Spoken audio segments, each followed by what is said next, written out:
Do aliens exist, and are they among us? Are weird creatures lurking in the darkness? Do evil entities hide in the shadows of your bedroom while you sleep? Join us as we explore all this and more on the Warped Reality Podcast. What's going on, everybody? Welcome to the Warped Reality Paranormal Podcast. I am Ghost Joe. And I'm Kreepy again. What's up, everybody? This is a special episode because this is our Halloween episode. Ooh. And I couldn't find I couldn't find the air horn thing, but you know. Let's see. Wait, I might have it. Hold on. No, I can't find it. Yeah, I can't find it either. I'm a cut water and a half in. Me too. No, wait. I'm not drinking cut waters. Oh. So yeah, no. And this episode is all about vampires. So yeah, man. To suck your blood. That's right. That's right. Vampires. You know, we're gonna get into the lore. We're gonna get into, you know, everything you'd like to know. If you don't know, if you do know, whatever, you know, whatever. You know, we're just gonna talk, you know, about vampires, right? Oh, yeah, and yeah. And Edgegrave Dave has an awesome segment. You know what? And I didn't even listen to it, so I don't even know what the hell he's going to talk about. Ooh, but, nice. Yeah, but he always has awesome segments. I always love Edgegrave's enthusiasm. He puts a lot into these segments, so I'm definitely looking forward to it, man. He definitely is really, really good, and I enjoy listening to them. Yeah, absolutely. And you know, last week's episode with John Wright and Edgegrave, that was a great episode as well. John is just a wealth of information, man. Like the stuff, and he's so, I guess because he's a teacher, because he's a high school teacher, he really knows how to, like, you know, elaborate on stuff, you know.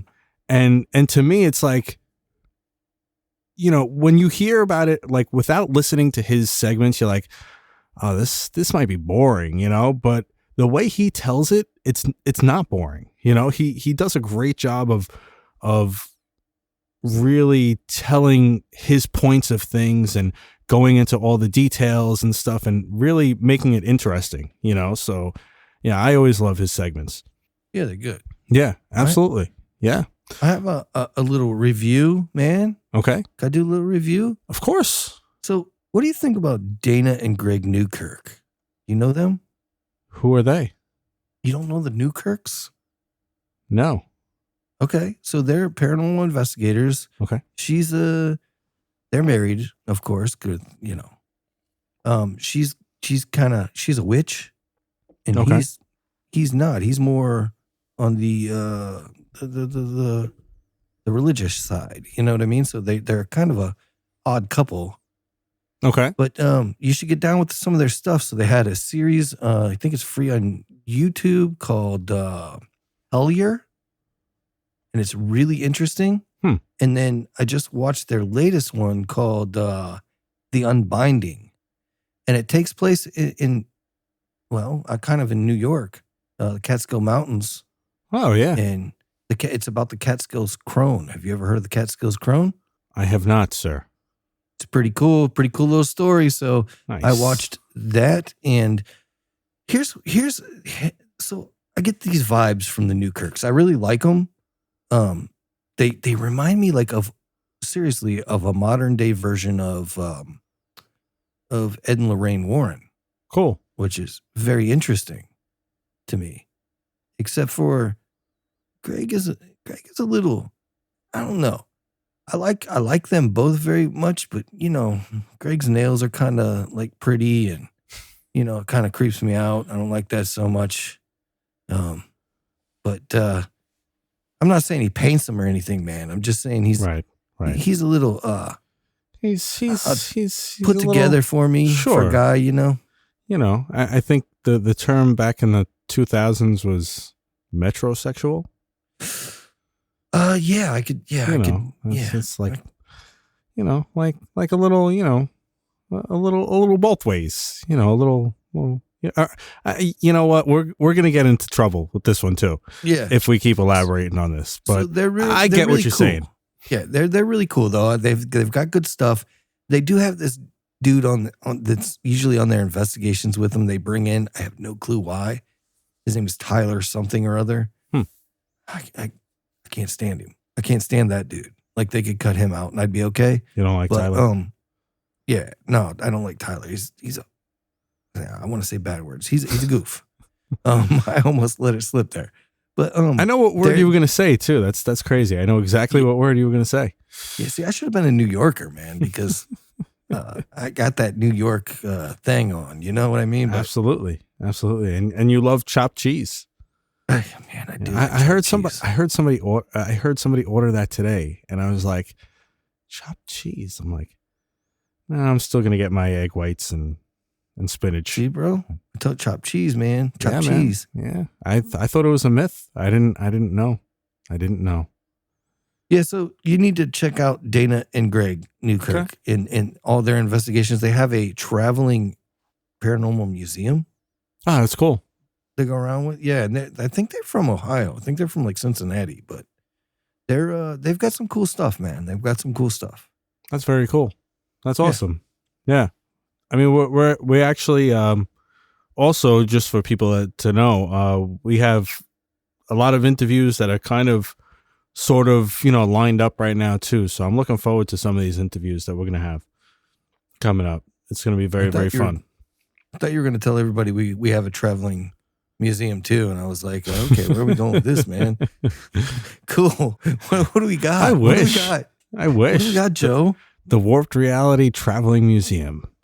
That's it. I got vampire teeth in there for our episode tonight. And, Oh, another thing too. Did you know that, I put this in my little notes here so I didn't forget, but Robert Englund is actually finally getting a star on the Hollywood Walk of Fame. Yeah, everybody knows Robert Englund is Freddy Krueger, of course. And he's getting a star on the Hollywood Walk of Fame on Halloween of all days, which is awesome. Pretty freaking cool. You should put in there that he's the Freddy Krueger. Absolutely, the only Freddy man. Krueger. Absolutely. I mean, but to be honest with you, there's been some names thrown around of the person that he said that he would like to play Freddy Krueger if he wasn't doing it, because he said he's kind of done with it now. He's like, I retired it. And I could see this, is Kevin Bacon. I think he would be an awesome Freddy Krueger. I mean, because he has that craziness about him. I feel like he would be but there's something going around right now that I saw the last couple days that I guess the last person that did a Nightmare on Elm Street or something had said that if they were to do another Nightmare on Elm Street, they want Jim Carrey to play Freddy Krueger. That would be interesting. Which could kind of work because Carrey has done dark roles before, And now that he's older, I think he could pull that off. If you've ever seen Fire Marshal Bill that he did on, I mean, he pretty much looked like Freddy Krueger. Pretty much. Let me show you something. Dude, that stuff was so funny, man. Yeah. I mean, come on. That was everybody. Mad TV was better than Saturday Night Live for a long time. Well, that was in Living Color. Jim Carrey was in Living Color. In Living Color. Mad TV was good too, though. But, Oh yeah. But in Living Color, you think about it in Living Color, right? Pretty much every single person that was on in Living Color made it huge. Yeah. Jim Carrey, of course, made it the biggest. But the Wayans brothers, they made it huge. Tommy Davidson, a lot of them, made it gigantic because that was such a good show. They were all hysterical on that show. But the thing is, they were competing at that time. They were competing with, in my opinion, the best Saturday Night Live cast, which was the 90s cast. Oh, yeah. Chris Farley, David Spade, all those guys were around the same time. So that's kind of like, I don't know, But In Living Color would beat out anything that's out today, Do you remember that episode when Chris Farley where they played the superheroes and they were in court and Chris Farley was the Incredible Hulk? Yeah. So funny, dude. So funny. Wait, I don't think there was a court one. I saw the one where they went to Superman's funeral. Superman's funeral. That was it. Superman's funeral. Yeah. That was great. It was good. Chris Farley was amazing. You know that they're actually coming out with a Chris Farley, I guess, what do they call that? When like a documentary type thing of Chris Farley. A biopic? Yeah, a biopic. And it's going to be the dude that played Stingray in Cobra Kai. He's going to be playing Chris Farley. Okay. So I could kind of see it. I could see it. Yeah. I think that would be cool because he's a funny guy, you know? Yeah. I could definitely see him pulling that off. So that would be cool. But yeah, man. Yeah, that would In Living Color, man. That was excellent, that show. It was. So yeah, so let's get into these vampires, bro. Let's do it. You want to start it off? Not really, but okay, Here we go. Okay, the first one that I have on my list, and you know I am great with foreign names, so we'll go ahead and wing this one. Arnold Paoli. I think I said that right, actually. I think that is right. Damn proud of myself. That is right. Good job. Yeah. So they called him the Serbian vampire, and he was I guess vamping in 1727. Vampiring? Vampiring. Like an umpire, vampiring? Yeah, vampiring. That's it. That's good. Great. There's a Y in there. Sure. Anyway. He was a Serbian farmer who claimed to have been attacked by a vampire while serving as a soldier. He died in a farming accident, and after his death, villagers reported seeing him walking around at night. Several people in his villagers died. Oh my God. Several people in his villagers. So several people inside of his villagers. Several people in his village died mysteriously. Wow. And the community became convinced Paoli had become a vampire. Austrian officials exhumed his body 40 days after burial and reported that it showed no signs of decomposition. He had fresh blood on his lips and new skin under old skin, which is really creepy to think about. New skin under old skin. That is weird. Yeah, I don't know how skin grows, but that's weird. That is weird. Yeah. Yeah. That's crazy. Yeah, so they drove a stake through his heart, and witnesses claimed the corpse groaned and bled profusely. I believe several of the people that died mysteriously mentioned on their deathbed that he came to visit them in the middle of the night and sucked their life force from them. Wow.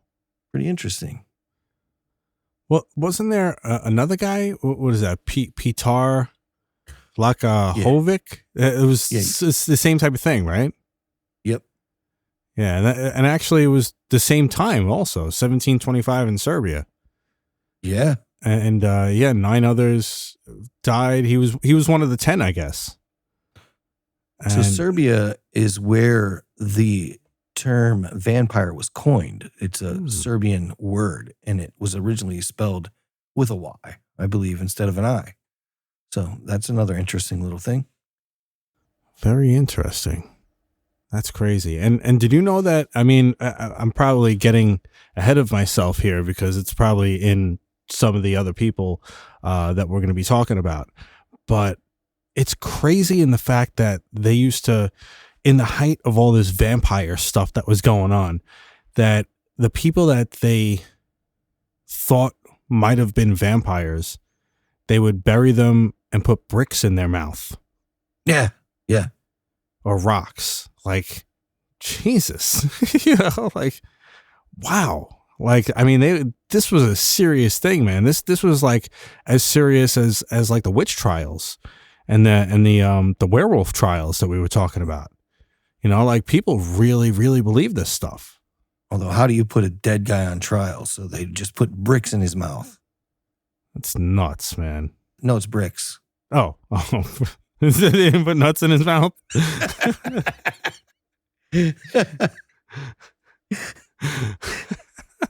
What is this in my mouth? Oh, man. Yeah, he's sucking something different if they're putting... Shit. This is supposed to be a spooky episode. Sorry.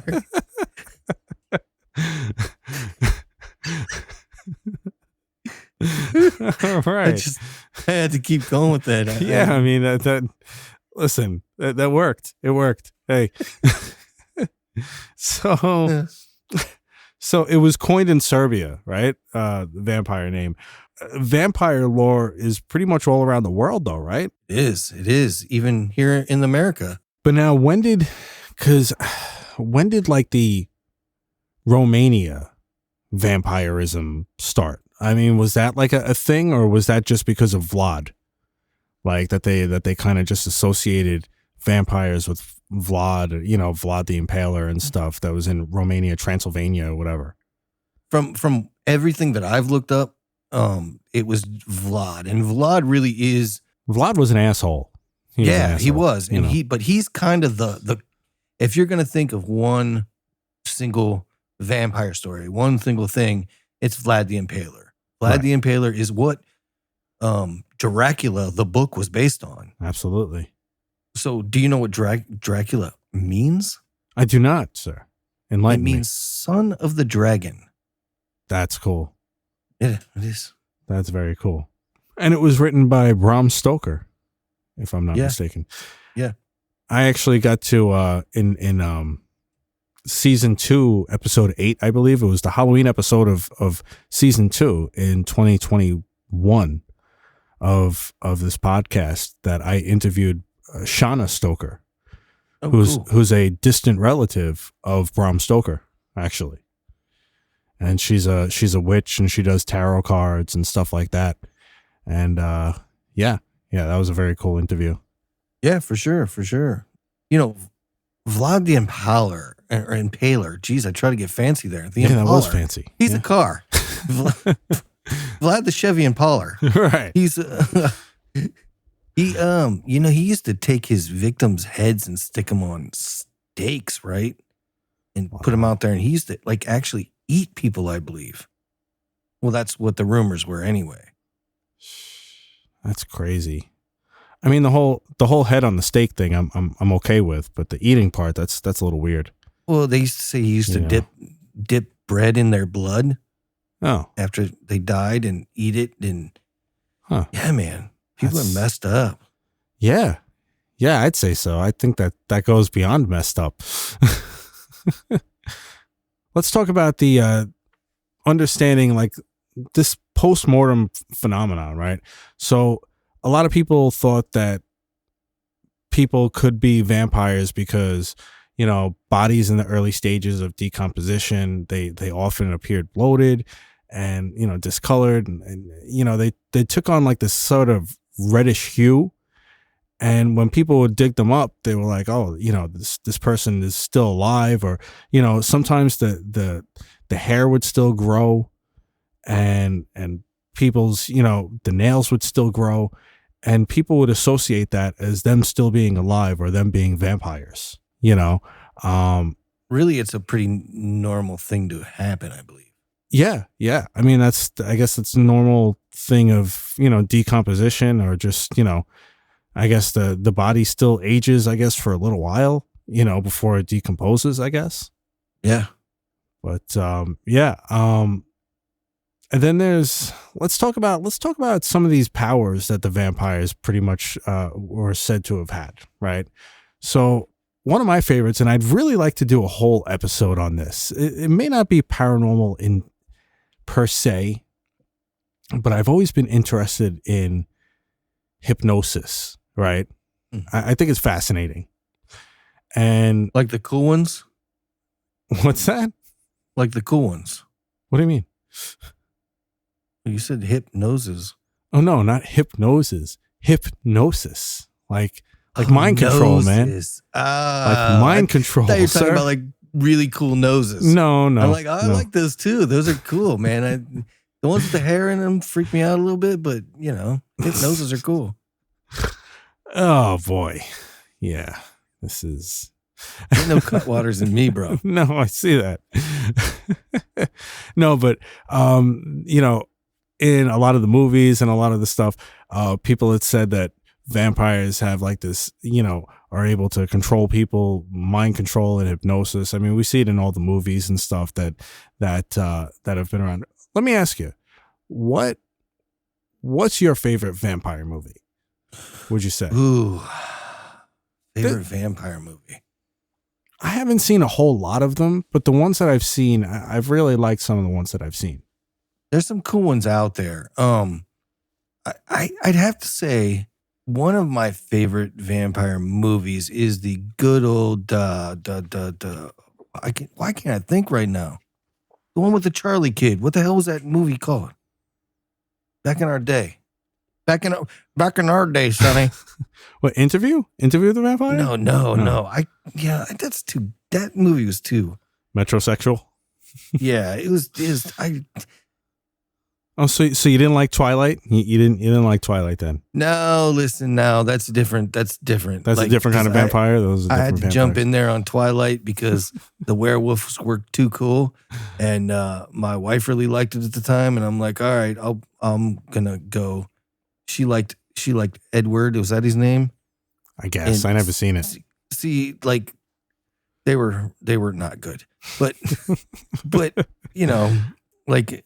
I got to go to the movies with my wife, and that was good enough. Right, right. But yeah, they were really poorly done. Well, for me, I mean, I remember Interview with the Vampire because that came out, when I was 14 and stuff, and that was like the big thing then. I thought it was all right. But my favorite one, now I've seen the Underworld movies are great. I didn't like them either. You didn't like them? Nah. Blade was cool. Blade was awesome, dude. Let's see. What else have I seen as far as vampire stuff? But my favorite was for a little while, I think I might have mentioned this to you. For a little while, for like a good 6 or 7 months, a few years back, I went on like this whole like found footage phase. Where all I was watching was found footage movies. And the movie that I probably say out of like the 30 or 40 found footage movies that I had watched, this one was my absolute favorite. And it was called Afflicted. Okay. Like the t-shirts, Afflicted. Yeah. And that movie, it was, vampire was awesome. So good, man. I mean, and it was like a low budget, found footage thing. And it was just so good because I feel like it was great without giving too much away. I feel like it was so good because it shows you his struggle, like this dude's struggle from being a regular, like nice guy to like going into like this vampire form, and like he's struggling to like, he doesn't want to kill things or kill people. And, and you see like his struggle through the whole thing. It was so good, man. If you have a chance to watch like a really good found footage movie, Afflicted, definitely check that out. It's awesome. Okay. Awesome movie. Well, mine would be, I found my movie. So just as a throwback or retro, it would definitely be Fright Night. Fright Night was an awesome movie. But if I'm going to get into the real serious nitty gritty stuff, From Dusk Till Dawn was amazing. Tarantino is a god. I absolutely love everything Tarantino does. And Salma Hayek. Salma Hayek was in that. Yeah. And then, my favorite vampire book is, there's a couple of them that I really like. Salem's Lot was great. The original movie was the movie when I was a kid. That movie terrified me. I haven't seen it. I've heard of it. One scene in that movie when the kid's friend dies and then floats up to his window at night and is tapping on his window, asking him to let him in. One of the creepiest scenes of any movie ever for me, ever. Even to this day, I watch that scene and I'm like, man, like, nah, that's creepy, dude. But they remade that movie in 2024 and it turned out really, really well. It's a really good movie. Bill Pullman's son plays in it. Oh, wow. Now, television shows, I have to give that to True Blood. True Blood was really a good show. Okay. True Blood was amazing. Not Buffy? You weren't a Buffy fan? No, I wasn't a Buffy guy. Not at all. Me neither. Too corny for me, man. But I gotta say, I really enjoyed the Buffy the Vampire movie. with Never Christy watched it. Swanson. It was Christy Swanson, man. That was like one of my 90s crushes, man. Christy Swanson. Beautiful, beautiful. And that movie, it was all right. And it had Paul Rubin, aka Pee Wee Herman, as the main guy in it, and he was great. You know, He's probably sucking stuff. Listen, man, don't be making fun of Pee Wee Herman. All right, that's His my name is guy. Pee Wee. That's my guy. Listen, I know, that's I'm my just guy, man. That's like, I'd rather you make fun of Michael Jackson than Pee Wee. Okay, I'd be okay with you making fun of Michael Jackson. Those two. Pee Wee's my guy, man. I grew up watching Pee Wee. Could you imagine those two as vampires? They would just feed off of each other. Literally. Damn, man. Okay. Listen, Pee Wee was all right. I don't know. I don't know. Pee Wee's I don't know cool. where I Pee was Wee's going. cool. But no, he was good in that movie. I liked Bram Stoker's Dracula. I thought that was pretty cool. Yeah. 30 Days of Night was cool. I remember seeing that in the was movie good. theater. That was a good one. You know, that was definitely a good one. I know that there was a new one that just came out, and I actually just looked it up today because I'm always trying to find horror movies that I could show my kids. And a new one that just came out, I guess last year, was Abigail. I haven't seen that one. It's about like a little girl that's like a vampire or something. But I don't know. I looked it up and they said, no, it's rated R. You shouldn't show your kids that. Like, damn, man. But What about Let the Right One In? I don't think I've seen that. Oh, you've got to see it. It's really good. The book is 10,000 times better. Mhm. Movie was good. They did a really good take on the book. What about Lost Boys? Oh yeah. What? How did we not remember Lost Boys? Dude, I don't know. Lost Boys is a great movie. Another one, if it's on TV, I'm watching it, man. Yeah. Lost Boys was a classic, man. I just watched Sinners not too long ago with Michael B. Jordan, the new one. Oh yeah. It was good. I liked it. I enjoyed it very much. Ryan Coogler, I believe, directed that and wrote it, I think. And it was good, man. I also saw Nosferatu, the remake. Oh, how was that? I loved it. I Really? loved it. My wife hated it. Is it Too like artsy fartsy. I was going to say, is it too artsy? Yeah, she's not a artsy fartsy person. So she hated it. I absolutely loved it. Gotcha. I think Let the Right One In, it was called, I think that's the name of the book. Okay. The movie was called Let Me In. That's a newer movie? Yeah, it came out in 2010. Oh, no. Okay. All right. I think a brand new movie just came out that was named that or something similar to that. Oh, really? I think so. Or something, probably something similar to that, or Let Us In or something like that it's called. So let's talk about that too, man. So do you know, so there's some rules, right? With the weaknesses and some rules and stuff with vampires, right? So of course you had said the invitation rule. You know, that's a big one. That was actually particularly a Western lore, the invitation rule. That's where that came from. And it basically, you have to invite them in. Otherwise they're not going to be able to come in.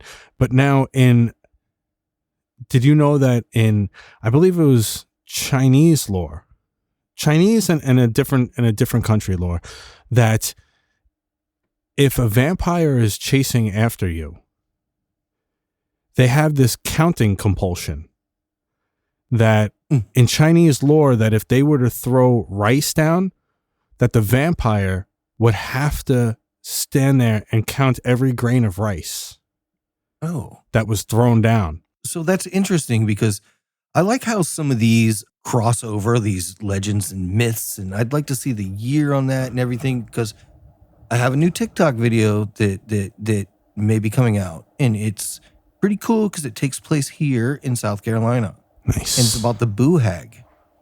All right. Boo So hag. the boo hag, I'm not going to give it all away, but one of the things about the boo hag is it's very compulsive. So if you sleep with a broom next to your bed, the boo hag, before it can mess with you, has to count every single bristle on the broom. Huh. So you want to have a big broom before you go to sleep. Wow. Yeah. So it's interesting that they cross over like that. Yeah, that's crazy. And what they said was a lot of times, the plan is that they would throw enough rice down to where the vampire would be counting the rice until daytime when the sun comes up. And we all know what happens when the sun comes up with vampires, you know? Same concept with the boo hag. That's crazy. Wow. Yeah, because the boo hag can't be in the sunlight. Huh. That's weird. So the boo hag comes from the Gula culture. They're descendants from West African slaves that came over, and they're only found really here in Georgia. And that's one of their things that they brought over with them. And I'm not going to ruin the whole video, but that's one of the legends that they brought over with them. Pretty neat. Wow, yeah. Yeah, it's crazy how some of these things, you know, cross over like that. Mm-hmm. We forgot a movie, though, and I'm pretty upset. Which movie? Blackula. Oh, yeah. Yeah. Have you ever watched it? That was good. Or Dracula Dead and Loving It with our guy Leslie Nielsen. Yeah. You know, yeah. Yep. Yeah. There were some good ones, man. There were definitely some good ones with Dracula, with vampires in general. But the Lost Boys, yeah, I can't believe we forgot about the Lost Boys. Me either. It's a great flick. That was like the only other movie that Alex Winter was in other than Bill and Ted. Right. What do you think about vampires? Do you think that they're just, I mean, I think every legend there's a truth rooted in there. You know what I mean? One way or another. Right. Just like every, I don't know, urban legend. You know what I mean? There's something in there that's real. So I wonder, because they didn't know what else to call it, they just called it that? Or do you think it was a real thing? Like, do you think vampirism is a real thing? I don't know, man. I mean, you hear about all these stories and stuff, and some of them date back really, really far. But that's a good question, because are there any like vampire like etchings and caves or anything like that? Like, I don't think so. Mm-mm. I don't think it's anything like aliens and UFOs where, that there were hieroglyphics of aliens and UFOs, I don't think it was like that with vampires. I think as much as I'd like everything we talk about to be, true and stuff, I feel like that might not be. I feel like that was just one of those things that was probably because a lot of things are also rooted in old wives' tales to try and teach kids lessons or to try and, get kids to listen to them, like, oh, well, don't go out at night because the vampires are out at night and they'll suck your blood and, this and that, so I feel like it might be just an old wives' tale that kind of took on its own form and just kind of, people ran with it, I think that it's more, they didn't know what was happening, and maybe the study of the human body wasn't as far advanced as we know now. And they didn't know what else to call it, and somebody could have gotten sick with this or that. And right. The first thing they think is, this dude just died, let's go dig him up. And they dig him up, and he's got fresh nails and fresh, whatever. But there are some pretty compelling cases out there, I believe, that are interesting. Like, there was this guy that I saw that was doing the talk shows early 2000s, and he said that he was a vampire. Okay. Another thing that I found out in my research is almost everybody that modern day that say they're vampires, they say they're 500-year-old vampires. Every one of them. I'm a 500-year-old vampire. Why are you guys all 500 years old? But there was this guy who was doing these circuits, and he was a sanguinista, he called it, or a vampire. And he had these psychic abilities. And the guy was pretty legit with his abilities of being able to psychically read people, which I thought was interesting. But they're very stereotypical, these people that say they're vampires. You know what I mean? They all have this long black hair and long nails and whatever. And I think that's weird. I don't think, like, if you're a real vampire, I don't think real vampires are worried about their hair and their nails. You know what I mean? Well, they're always well put together, though. Whenever you see a vampire in like a movies and stuff, they're always, slicked back hair, and they're always very dapper and cunning and all this stuff. So I don't know. I'm not sure, but I don't know. I wish it was something that was kind of rooted in truth. But I don't know. But now you heard about we didn't touch on one of probably the most famous vampires, or the most famous vampire cases, Mercy Brown. Mm-hmm. Mm-hmm. Now, Mercy Brown was a newscaster in a TV show in the 80s, was What? that what? Yeah, you lost me, bro. I'm like, Wait. let's just get. Am I talking about somebody else? That was what the heck was her name? Wasn't that Sybil Shepherd? I think it was Candace Bergen, sir. Candace Bergen. That's Murphy That's Brown. That was Murphy Brown. That's it. That one. See, and I want to try and get a pad on here that says right over the head, because that went right over the head, and I apologize. I'm having too many cut waters now, and I'm sorry, sir. I caught it. It was just a little late. Yeah. I was like, what? Mercy Brown? And then I was like, oh, this guy's talking about Murphy Brown. Whatever her name is. Murphy Brown, man. I know. My mom used to make me watch that show when I was a kid because she liked it. Yeah, that was a boring show. Anyway, it was bad. No, but the infamous case of Mercy Brown, that was in the 1800s. And basically, it was after several family members had died of consumption, basically. Mercy, who had also succumbed to the disease, was, the body was exhumed, and the superstitious locals believed that she was preying on her surviving brother. And in a desperate attempt to cure him, they burned her heart and tried to make him ingest the ashes. Mm.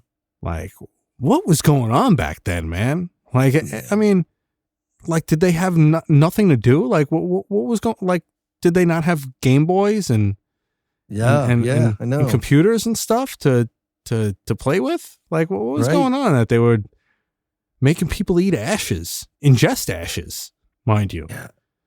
Yeah.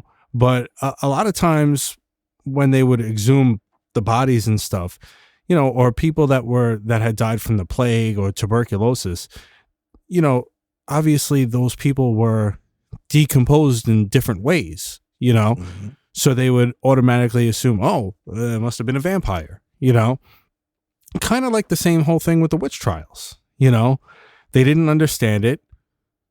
So they just said, all right, well, it's got to be this. And then everybody ran with it, Yeah. And that's actually why one of my favorite episodes of The Twilight Zone is the monsters that do on Maple Street, if you remember that one. I don't remember that one. So the monsters that do on Maple Street is about a neighborhood that the power goes out. Simple thing. The power goes out. But not everybody's house's power went out. Like, one person's house was still on, right? And one of the kids was like, "Oh, I read about this in one of my comic books. This happened when aliens came down, right?" And at first people were like, "I'll get out of here," whatever. And then something else happened, and he goes, "Oh yeah, that happened in my comic also. The alien would say this, or the alien would say that." And then another person would come over and say that. So by the end of the episode, everybody was blaming each other, thinking that each other family was an alien. Interesting. And it kind of makes sense. It was the same thing with the witch trials. It was the same thing with the vampire trials, or the vampire whole thing, something that they didn't understand. And they were just like, "Oh, well, it's got to be this." And then everybody ran with it, and unfortunately a lot of innocent people died, and it's crazy.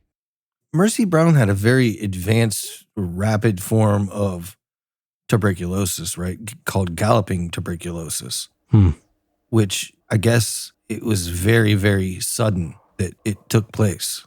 Wow. And they weren't sure, what the heck happened, pretty much. That's insane. So she was a vampire then. She was only 19.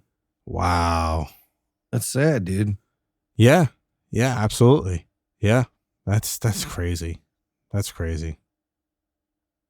So I guess now might be a good time that we should check in with Edgegrave Dave and hear his awesome segment. Let's do it.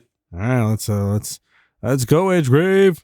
Yes, it is the Halloween episode of the Warp Reality Paranormal Podcast. What to talk about, what to do. Do I do something really gory, covered in blood? Or what about a classic like Halloween? Or what about a comedy like Hocus Pocus? Well, the thing that I can't help thinking about each and every Halloween is a classic, actually, that I always show my kids and for the child that's inside. And what I am talking about, believe it or not, is not the Great Pumpkin, Charlie Brown. It is actually something that came out the very first time that Edgegrave Dave really got scared. The same year as Return to Oz, the same year that Marty McFly and month actually went back to the future. What I am actually talking about is none other than 1985's Garfield's Halloween Adventure. Haha. So we're going to do something a little bit different. An Edgegrave Dave double shovel, a little double shot of I am going to talk about Garfield's Halloween Adventure, but I'm also going to bring up a gift that I did get for the holidays last year, as I did get the Halloween video game that's for the Xbox, the Switch, and for the PlayStation, and that itself was a double shovel of Halloween 1978 and Ash vs. Evil Dead, the video game. We're going to touch upon that as well. First and foremost, this is a catalyst of a story that my wife has heard me say almost too many times. Going back to the Monster Mania episode of that review a couple of years ago, gosh, I went there in 2022. I told the story about, so there I was, 7 years old, and I was sick with a stomach bug or something like that, and I wanted my daddy to go out and bring me something a little bit spooky, and I was thinking something like Scooby-Doo, and in the back of my mind, something like Garfield's Halloween Adventure. And what did he do? Well, he brought back A Nightmare on Elm Street 3 Dream Warriors. And I'm so thankful for that. For all the wrong reasons, it actually helped me become the horror fan that I am today. But Garfield was definitely a catalyst in that, Odie. And I told that story to almost every Dream Warriors cast member. And when Heather Langenkamp heard that story, she said, "Oh my God, I feel so bad for you." And I said, no. Believe me, it's okay. It is one of the reasons I am standing here as a horror fan today. All right, so some history, guys. Garfield's Halloween special did debut on October 30th, 1985, the night before Halloween. It debuted on CBS. This is the fourth of 12 Garfield television specials that were made between 1982 and 1991. Here's an Edgegrave warning, a candy corn warning, spoiler alert, before you go ahead and hop on YouTube or Peacock, where it's currently streaming right now. 24 minutes. That's how long that the Garfield Halloween special was, and I cannot believe we are celebrating its 40th anniversary. As for the plot, it starts out very innocent. Garfield simply wakes up by the annoying Binky the Clown, and he tells him, "Hey kids, it's time to wake up and do some jumping jacks because we gotta get ready." And Garfield, being the adorable lazy cat that he is, he just wants to go to sleep, and he turns it off right before Binky the Clown says, "We gotta get candy." And that's when Garfield has the idea, and he gets his costume in the attic in a chest, and he states one of the greatest quotes in cartoon cinematic history. And mind you, this is the 80s, so a lot of things that were said back in the day cannot happen today. Garfield actually says, "Halloween is my kind of holiday. Not like those other stupid holidays. I don't get pine needles in my paws. There's no dumb bunnies, no fireworks, no relatives, just candy.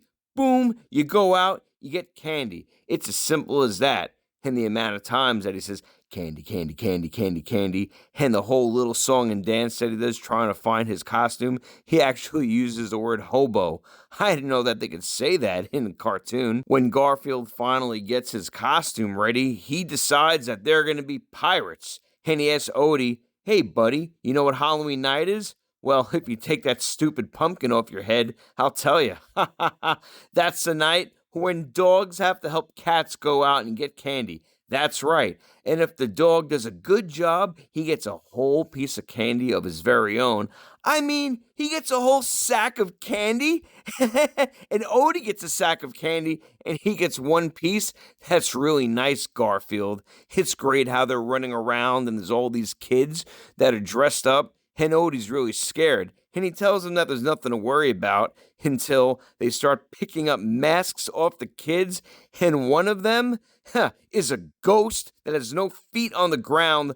Another one, they pick it up, and they're so scared, it's really a monster under there, until they find an old house, and it turns out in this house, there is an old man that has a story to tell. And this is something that I still remember from the first time that I heard it. The old man says, you've picked a poor night to come visiting, my friends. This could be the worst night of your lives. I mean, imagine a kid hearing this. He talks about this island and its secret, a deep, dark secret that is, for 100 years. He goes on to tell a story about how 100 years ago, there were pirates that were held up in the house and that they had to bury treasure and that they actually signed a contract written in blood. On Halloween night at the stroke of midnight, they returned from the grave. And the way that they drew these ghosts that were coming after them, how they had a swirling art technique and how they had a glow to it, wasn't really done before. Jim Davis wanted to do something that was a little outside of the box, and I think that it really shined. It has its comedy moments, it's gentle enough for kids, but believe it or not, edgy enough for the adults that are watching it with their kids that everybody can enjoy it. It's got a good moral of the story, not to be greedy. It shows bravery, it shows caring for your friends, and the whole feeling has Halloween night written all over the place. It's short, it's simple, and it actually aired with It's the Great Pumpkin Charlie Brown on its opening night in 1985. Believe it or not, it didn't play every single year. It did play on random years, and the last time that it aired was 1999 of all things. So that was last century. And I do recall I had the illustrated adaptation comic book that I got at the book fair. Remember those things? Well, having kids now, I'll tell you, you go to the book fair, there's a lot more than just books there. The school that my kid goes to, they start out with you get ice cream, and then that leads you right to the book fair. So is that a trick or is that a treat? Scary. And I do have to give many accolades to Lorenzo Music, who did portray the voice of Garfield. If you want to connect him to some more horror, you can connect him to the real Ghostbusters, actually, which was the cartoon that we held so dearly of Ghostbusters. And he played Peter Venkman. Ironically, Bill Murray, who played Peter Venkman, finally did get to play Garfield in the live action movie. So you've had both of them playing both characters and swapping them at the same time. How about that? As far as the graves, I'm going to give Garfield ye candy, and I'm going to say go ahead and see. This has a timeless, endless amount of graves. Go check it out. You'll be glad that you did. Now, for what I opened up around this time of year very recently, is I am holding in my hand right now a little box. The box looks like the cover of 1978 Halloween. The pumpkin that is shown in the credits. This video game company is called Retro Realms. Horror video games are definitely nothing new, and this is something that, for the certain demographic of people that grew up with 8-bit and 16-bit games, this is a side-scroller. And what we have here is an original game of Halloween and Ash vs. Evil Dead. How does this double feature work, might you ask? Well, in the game, you're in an abandoned type looking arcade, and there's only 2 cabinets, which is Halloween and Ash vs. Evil Dead. It looks like they could add more, but I did learn that the same company is putting together a Terrifier game called Arcade, and there is a Hellraiser game coming out. And also, while we're on the subject, the Jason game that we were talking about a year ago at this time, that it was dead, is going to come back. So it looks like horror is alive and well. Not to mention a Halloween game made by the same folks that made the Friday the 13th game, Ilphonic. I'm very excited. So I've been playing this game, and it's really simple, actually. You have this original story about some sort of nightmare demon, and basically, in a nutshell, in the Halloween game, you can be Michael, and you just kind of run around like a beat-em-up and slash people. You can get all different items like candy corn, and there are different moves he can do. I never knew that he could jump in the air and do a wrestling move, but him and his knife, that's most of the moves. And you could also collect hidden objects like the jack-o'-lantern from the Halloween movie. Its counterpart, Ash vs. Evil Dead, plays very similar. Where you're Ash, you're running around, there's deadites, there's that nightmare demon, and you have a feature where for a limited amount of time in both games, you can switch to the nightmare realm, where you can find some hidden weapons, you can find the hidden objects, and it is pretty hard. It's got that old school Nintendo Castlevania Mega Man type hard, but it's all around awesome. The downloadable characters, you can be Laurie Strode, and you could also be Kelly from the Ash vs. Evil Dead TV series. And check this out. They are interchangeable with the game. I'm having so much fun with it. A surprise that I do want to tell you about, and this will lead into my next review. I actually am going to get to see Evil Dead the Musical for the first time since its off-Broadway debut in 2006, and I'm sitting in the splatter zone. I'll tell you more about that next time. It is going to be a real gas. All right, guys, happy Halloween. Back to you, Ghost Joe. Back to you, Creepy Ken, and thank you for the time. Gonna go eat that candy. That was awesome. You never know what you're gonna get with Dave. I like it. You know, and what I love about it is that it's not always movies, and that's what I think is awesome about him, is that he goes with his experiences and he talks about all sorts of things. So, you know, thank you, Edgegrave, for that awesome segment as always, man. Very, very cool. And yeah, definitely, I'm definitely gonna want to hear about that review on the Evil Dead musical. That's gonna be awesome. I'm a huge Evil Dead fan, so. He mentioned some really cool things in that. Like, do you remember the Ghostbusters cartoon? It was so cool. Oh, I loved it. That was one of my favorites. Me too. But do you remember the other Ghostbusters cartoon? What do you mean? I know the real Ghostbusters. No. This was before that. Really? This was they call it now Filmation's Ghostbusters. There was another Ghostbuster cartoon in '86. Was there? It was not the same. It was like some off thing. So it was based on a live action television show from 1975 called The Ghostbusters. And Columbia Pictures put it together. And they based this cartoon on that. And it's weird. It was really weird because I remember seeing it the first time and I was shocked because there was this gorilla or ape in it. And it was really strange, man. But yeah, it was crazy. You have to look that up because I remember that clearly. I remember trying to watch it and it was terrible. Wow, yeah, I didn't even know that. I mean, I'm a little younger than you, Creepy Ken. Yeah, you are. Just slightly. Slightly I'm an younger. old man. I'm almost a vampire. I'm probably a vampire. Well, honestly, did you know that there was actually a sighting in 2025, possibly of a possible vampire sighting? Where? It was in a Watford cemetery in the UK, and I should be able to say this. The Vicarage Road Cemetery. The Vicarage Road Cemetery. That's it.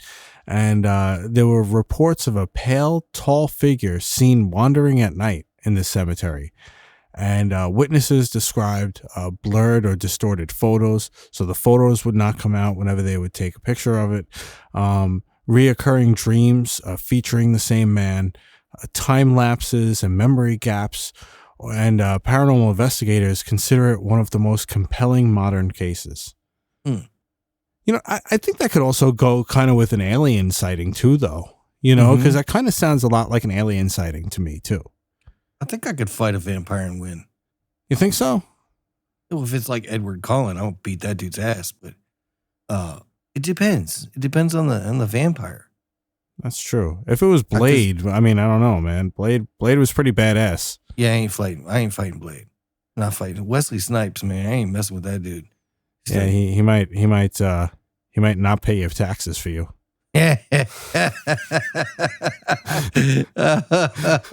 That's true. That's true. Yeah. He's slicing those taxes with his katana, for sure. No, did you see his spoiler alert, by the way? Did you see his cameo in the Deadpool movie?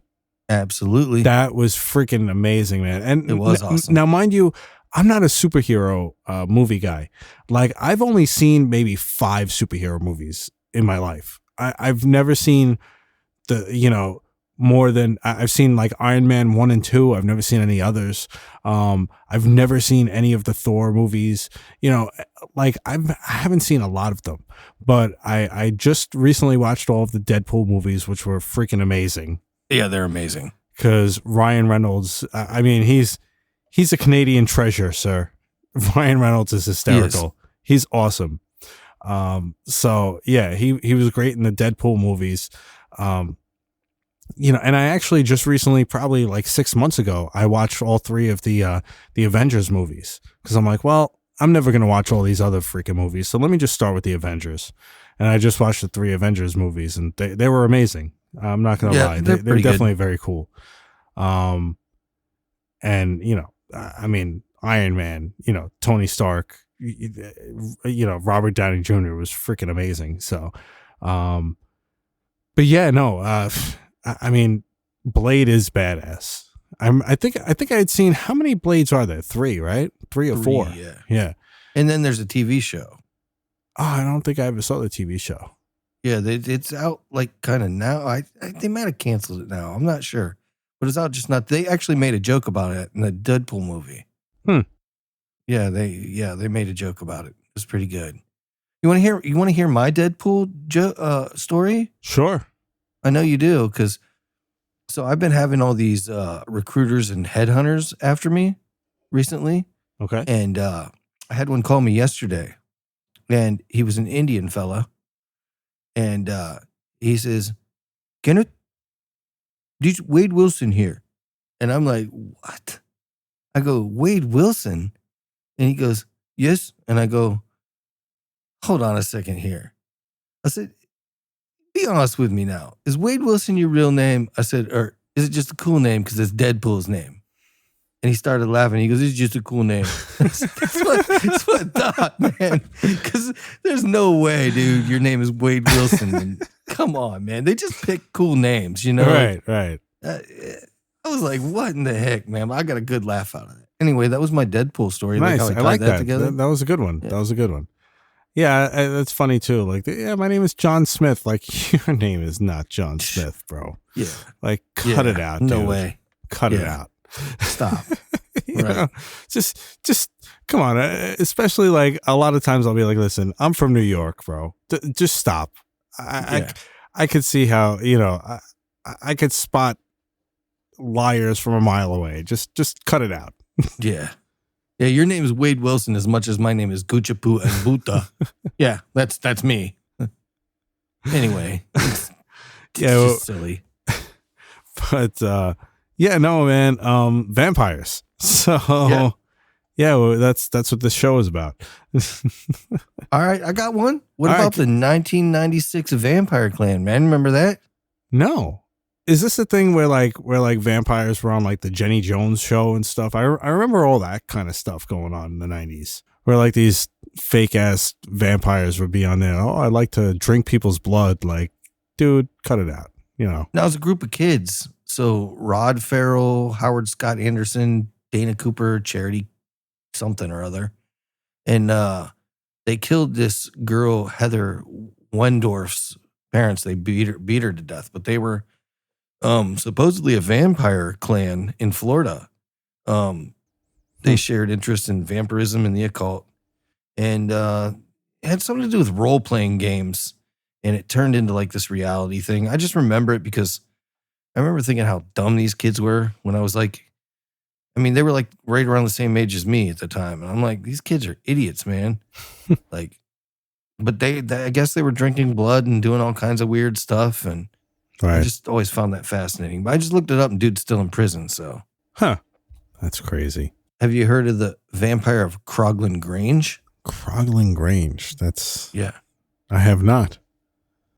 So the Cranswell family rented Croglan Grange in Cumberland, England. Okay. In 1875, one hot summer night, Amelia Cranswell saw a creature with glowing eyes approaching her window, and it scratched the glass and eventually broke in and bit her throat. Her brothers chased it into a nearby churchyard vault, and they returned with locals who opened the vault and found coffins broken open, all except for one containing a preserved corpse with fresh blood on its lips. They burned the body and the attacks stopped. That's creepy. Yeah, that's creepy, man. Yeah, like creepy. What about the Highgate Vampire? You heard of that one? No. So it happened in the 70s in London's Highgate Cemetery. Multiple people reported sightings of a tall, dark figure with hypnotic eyes. I guess they were red eyes. They found the bodies of dead foxes drained of blood and two rival occultists. How are you a rival occultist? What does that mean? Like, these occultists don't like each other? Anyway, that's weird. Sean Manchester and David Ferrand both claimed to be hunting the vampire, leading to grave desecrations, media circuses, and eventually arrests. Manchester claimed to have found and staked the vampire in 1973, though no body was ever produced. Pretty interesting. Wow. Yeah. Wow. I mean, it's crazy because, I mean, you just hear about these things. You don't really think that there's all these like actual stories about vampires, you know, because you just hear about the movies and stuff. And you're like, oh, well, it was just made up. Bram Stoker made it up and that was it. But maybe it really was rooted in truth, you know, at least in some spot, you know, in some way. But yeah, no, that's some crazy stuff, man. And just the fact, like I had said before too, I mean, that sighting that was in the UK was in 2025, this year, man. That's crazy. You know, so these sightings of possible vampires are still going on. You know, and it's funny too, because I remember, you know how I told you that when I'm on VR, sometimes I used to do this show, you know, like where I would invite people in and they would tell me their paranormal experiences. Well, somebody had told me once that they had, I forget where they said they were, but I think like at some kind of festival or some kind of fair or something like that. And they said that there was this one guy that was standing there that was like, now mind you, I guess it was in the daytime, so it must not have been a vampire if that's the real thing about them not being able to be in the sunlight. But they said that this person was very, very tall, super pale, wore like very period clothing, and its neck was like really long, you know, as if like, and they were like, yeah, they're like, I don't know, it didn't seem right. Every time that they looked at this person or this being, like it didn't feel right. like there was something off about this being, you know. I forget what kind of alien species that is, but there's an alien species that kind of resembles that as well. But I mean, I guess it could be a vampire as well, you know, as far as the description and stuff that people give, you know. Yeah. I mean, because the thing is, a lot of these things, oh, they can't go in the sunlight. Oh, that, you know, garlic, you know, all this stuff. Maybe there are vampires, but I doubt that all that stuff is the truth also. You know, but I doubt that they could be, you know, that they have to be invited in if they are for real. You know what I mean? Yeah. So I think a lot of that stuff was made up, and at least in folklore or in these, you know, stories and stuff like that. But I mean, it's definitely a very cool thing to think that this is actually true, you know. And there's plenty of cases that kind of point to it, you know, which I'm actually very surprised about. I will say that, you know, there are different types of vampires. If one of them is going to be real in my book, and it's actually even more terrifying to me, I'd have to say it'd be the psychic or the energy vampire. I actually think they're real. I know people that are psychic vampires that would just literally suck all the goodness out of you. You know what I mean? Like, and not in a good way, but Right.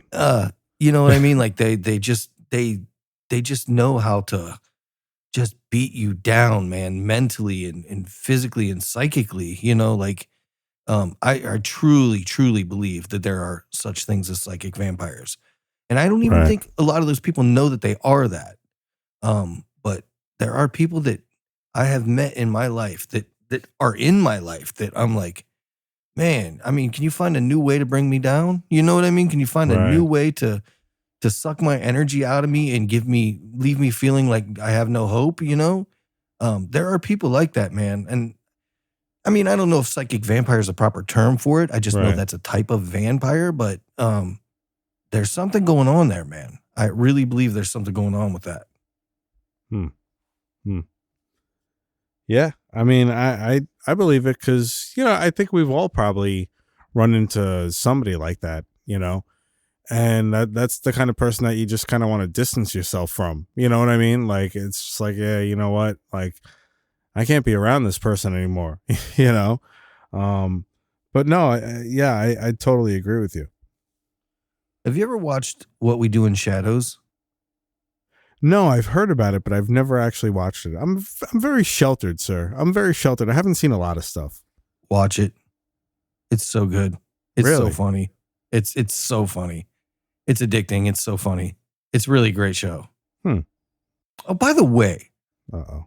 did you watch my damn movie?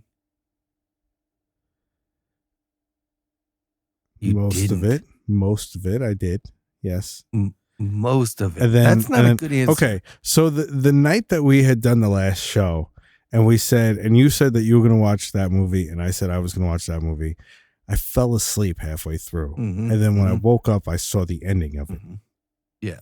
Okay, and then like 2 days later, I'm like, well, I got to sit there and watch it, and then I watched it halfway through again, and then I got interrupted, so I haven't actually watched the entire thing all the way through, but I did see the end of it. I didn't understand the end. I didn't Yeah, that's understand what I the did end with at your all. movie too. You know, that's what I did. That's because you didn't watch the damn movie, Joe. You gotta Damn watch it, the movie to man. understand it. That's what I did with your movie too. I just watched the middle of it. I just said, hey, let me pick a section of Joe's movie and just watch it. So I watched 15 minutes in the middle of it. Did you really? No, you didn't. No, I watched the whole damn thing. I'm sorry, man. I'm gonna get to it. I promise I'm gonna get to it. No, You're I a actually movie vampire. no, I actually You really just did. sucked the movie out of me. It's weird though, because it's not really a horror movie per se, right? You wouldn't consider that a horror movie. The book is a lot more graphic than the movie is. But yeah, it's crazy. It's fun. I do like the characters though. I like the characters a lot. John and what's it, Dave, right? Mm-hmm. Yeah, I like the characters a lot. I think yeah, I did like it. I did like it. I just, I work a lot, man. I'm sorry, man. David Wong is the guy who wrote that book, by the way. Okay. Yeah. So he's also, he's a character in the movie too. Right. Okay. It's kind of cool. I did like the scene when he's in the interrogation room. I thought that was cool. Mm-hmm. Mm-hmm. I thought that was very cool. Yeah. Because I fell asleep during that part, so I don't remember it. Okay.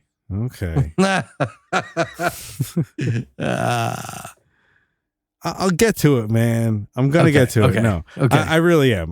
Because I did enjoy it from what I had seen. I did like it. Again, like I said, like I was expecting probably something else, so I was going into it expecting one thing and then seeing another thing. But I did like the direction of the movie. I did like it. And like I said, I really liked the characters. I thought Dave was really funny. Yeah. His character I thought was really good. So I promise you, by the next time we have a show, I will be. And would you like a 3-page report? I'll write a 3-page report. Oh, you won't. You'll AI that report. You'll AI it to me. I don't use AI, sir. Yeah, because you'll fall asleep in the middle of typing it out, and that's what'll happen. Anyway. Damn, man. I watched that movie, and it wasn't a great movie, by the way. Really? You didn't like it? No, not that kind of movie, man. I tell you, man, I love that movie. I think that's one of the best found footage movies ever. You've got to mentally stimulate me, man, and it did nothing for me. Really? Yeah. And see, the second one I liked a lot too, because there's one scene in the second one. Should I say it? Should I tell you the scene? Yeah, because I'm not going to watch it. I'm not. All right. So in the second one, right, there's a group of kids that had heard about what happened from the first one, right, from Grave Encounters. So they wanted to go and check it out for themselves. So they went to the place. And then they got trapped in there, right? And there's one scene where they make it out. And you see them. Wait, they're making out, or they made it out of the place. Okay. Well, not as interesting, but okay. And you see them get to the hotel and they're like, oh, we got to get out of here. And they're like packing up all their shit and stuff. And they're packing up all their stuff. And then they get in the elevator, right? And then the elevator goes down and it opens back up in the place because they never actually made it out. The place made them believe that they made it out. And like that just trips you out, man. Like you're like, what? Yeah. You're not impressed. Your movie sucked, bro. It does not suck, man. It sucks. Grave worse than Encounters was awesome. Okay. It Grave sucks worse than our episode of vampires. It sucks. We're gonna have to redo this episode. This was not how I envisioned this episode to be. No. I mean, it's not all bad, but we'll just go with it because it's fun. Right. Whatever. Grave Encounters is a good movie. That's all I got to say about that. Sure. Yeah. I guess. You're never going to take another movie recommendation from No, probably not. No, damn, I think I think that ship has sailed. Damn. I'm pretty good. Unless it's like, something that, I don't know. I don't know. That movie was terrible. It was not terrible. That movie, good about it. Hell no, man. That movie is great, man. Don't listen to Creepy Ken. Go watch Grave Encounters. You guys are going to love it. It's an awesome movie, all right? If you're a mental midget, you'll love it. Is all I'm saying. If you just want to watch something and drool and not have to pay attention, it's probably a great movie. Wow. But if I'm going to take the time to sit down and not fall asleep, which is hard to do, then I want something to stimulate my brain, man. Something that makes me go, no, that's a thought. That's a different twist on things. No, the only thing it had was they made fun of Zach Baggins, and that was great. But that was the only thing it had. See, that's where me and you differ, sir. I don't like to think when I'm watching movies. I just want things to happen. Yeah. I don't like to think. I don't like to think really ever, to be honest. I like thinking. I just want to go through life just not thinking. That would be perfect for me. I get it. It. I really do. Yeah. Anyway, this was a great episode, man. Yeah, I think it was pretty good. I liked it. No, but the whole vampire thing is very, very interesting though, man. The fact that it goes back for so many years and it goes back to, I mean, was there anything that we found that was before the 1800s? Oh yeah, 1196. Jeez, well that's way before 1800s. The Vampire of Berwick, William of Newburgh's account in 1196. Wow. It was a chronicle. This medieval chronicle describes a wealthy, corrupt man who died in Berwick upon Tweed. I guess that's Berwick upon Tweed. You know how they do in England. It's unnecessary. Right. Anyway, it's in northern England. After burial, his corpse allegedly rose each night, accompanied by barking dogs and horrible stench. Huh. He's spreading a plague through the town. The young men of the town exhumed the body and found it was swollen with blood. They dragged it outside of the town, cut it to pieces, and burned it. The plague immediately stopped. William of Newburgh, a respected medieval chronicler,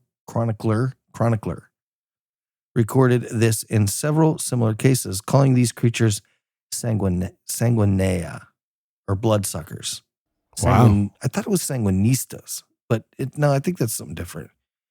I don't know. I watched these movies with these fancy terms, but I actually found I can't type. I actually found one older than that too, by the way. Older than 1196? Yeah. Wow. In ancient Egypt, they didn't have what was called a vampire, which was defined by modern folklore. But the goddess, what is it, Sekhmet, is often considered the closest mythological precursor due to her bloodthirsty nature. She was a war goddess with an unquenchable bloodlust who drank from a river of blood. And other Egyptian-inspired modern vampires appear in various fictional texts, including Anne Rice's The Vampire Chronicles and in Twilight Saga. Interesting, huh? Wow. That's your movie right there, Twilight. Twilight, yeah. Yeah. I like the sparkly. I like when Edward. I like when he sparkles. Edward's sparkly. I'm like, oh, it makes me all tingly. Yeah, he's a vampire, all right. He's a badass Batman, though. He's a cool Batman. He was Batman? Yeah, dude. When was he Batman? He's the latest Batman. Oh, I haven't seen any of the latest Batmans. I've only ever seen the Christian Bale Batmans. That was the latest. No, Batmans there's I've a new seen. one out, and it's really good. I haven't even seen this. I haven't even seen the stupid Ben Affleck Batman. Yeah, it wasn't that great. But Yeah. this one's really good. You need to Really? watch this one. Yeah, it's really, really good. I've seen it like 4 times. See, I'm much more of a DC guy than I am a Marvel guy. Okay. Yeah, Batman is my jam, man. I love Batman. Yeah, he's my favorite out of all of them, actually, because he's just cool, you know? Yeah, and he doesn't have any superpowers. He's just rich and has all kinds of cool toys. He's badass, you know? Yeah. Yeah, no, I always liked him the best anyway. Yeah, for sure. So you'll like this one, Joe, because it's a little bit more like it's a little darker. It's like it's more like the Detective Comics than it was the Batman. And it's there's a serial killer going around, and it's pretty interesting. You'll like it. Nice. Yeah, I'll definitely check that out after I watch. Yeah, right. You'll fall asleep in halfway because it is a 3-hour-long movie. Greg dies in the what? Mm-hmm. Greg dies in the furnace. That's a good movie, dude.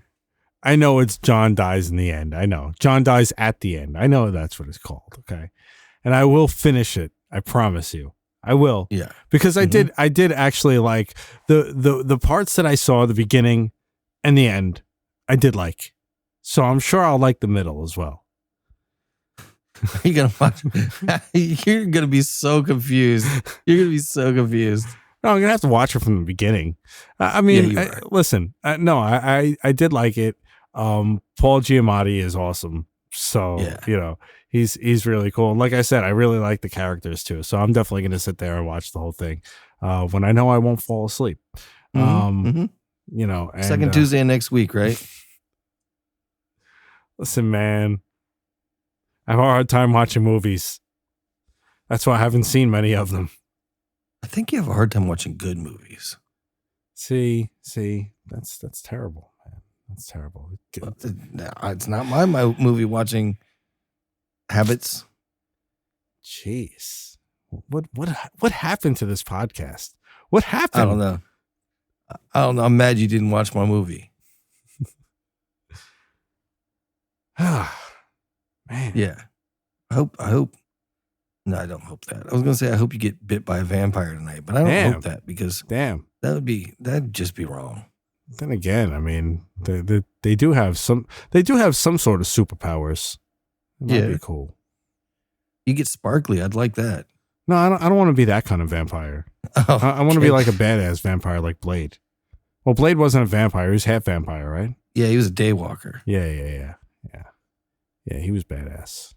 Anyway, but you really didn't like Grave Encounters? Honestly, No, I hated really? it. I hated it. Yeah, I thought it was terrible. Yeah. Why? I do not do good with B movies at all. Well, it's not technically a B movie. It's more of a found footage thing, you know? It's more of a shit footage thing. Damn, really that bad, huh? And it's funny too, because a lot of people say that that's one of the greatest found footage movies. I hate it. You know, and I enjoyed Blair it. Witch is the greatest found footage movie. Honestly, I think Paranormal Activity is better than Blair Witch. Oh yeah, Paranormal Activity was pretty good. Yeah. Yeah, I think Paranormal, and actually I think it was either the second or the third Paranormal Activity that was really good too. When it shows them as kids. When it shows like the girls as kids. I don't and remember it was that one. Yeah, it was good because it was like back in like the 80s. So it was like a lot of like nostalgia stuff for me too, you know? And there was one scene in it that really like tripped me up where the father, right? He wanted to try and catch whatever paranormal thing was going on, right? So he had an idea to take his video camera and put it on a rotating fan so that the camera would go back and forth to two different rooms. Yeah. And you see the camera pan away, right? And the babysitter is downstairs in the kitchen, like I guess studying or something, while the kids are upstairs sleeping. And you see her on whatever studying, and the camera pans away. And then when it pans back to her, you see like this figure standing behind her with a white sheet on, right? And it looks like the size of the kid, right? And then all of a sudden you see the sheet just fall to the ground when she turns around. I'm like, that was cool.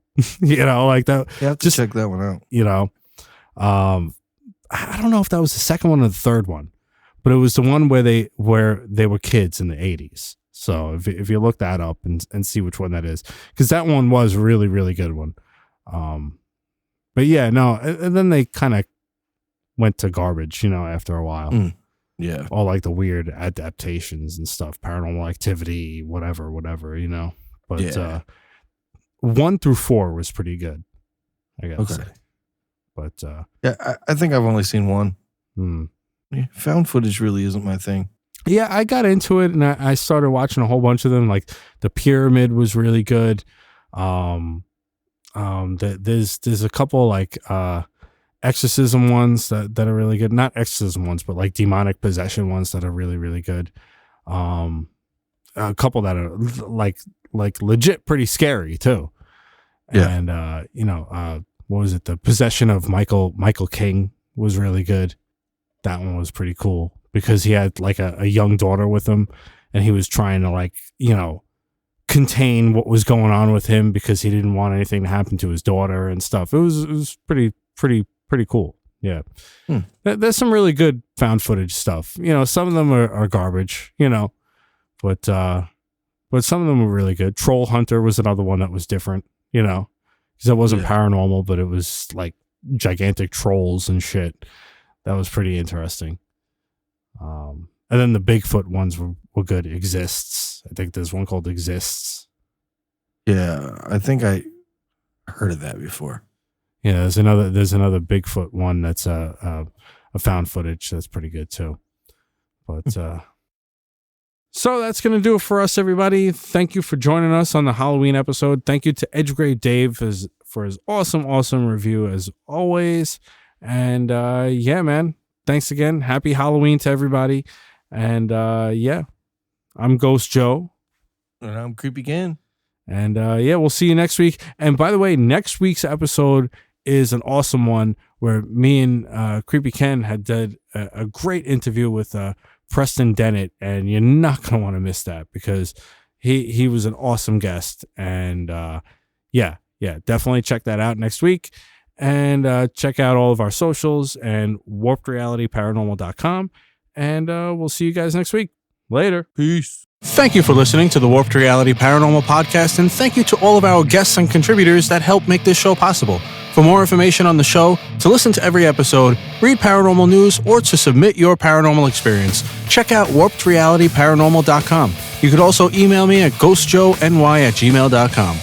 The Warped Reality Paranormal Podcast, uncovering the unseen.